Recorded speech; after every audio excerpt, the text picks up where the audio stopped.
எல்லா பிரச்சனைகளுக்கும் நம்ம கோவப்படுறது ஒரு தீர்வாகுமா அப்படின்னு கேட்டால் இல்லை தானே. நிறைய பிரச்சனைகள் காரணமே அந்த கோபம் தான்.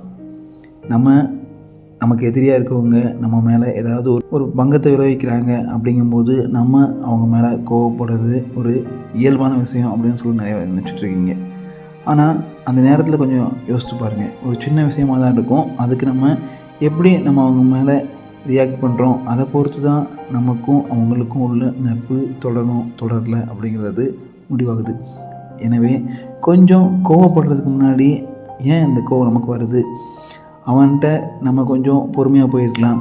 அது குழந்தையாக இருக்கலாம், மனைவியாக இருக்கலாம், அம்மா அப்பாவாக இருக்கலாம், ஃப்ரெண்டாக இருக்கலாம், உங்களோட மூத்த அதிகாரியாக இருக்கலாம், இல்லாட்ட உங்கள் கூட இருக்கக்கூடிய நண்பராக கூட இருக்கலாம். எல்லாத்துட்டையும் கொஞ்சம் யோசித்து கோவப்படுங்க. அது உங்களுக்கு வாழ்க்கையில் ஒரு சிறந்த அனுபவமாக இருக்கும் அப்படிங்கிறதுல எந்த விதமான மாற்றமும் இல்லை.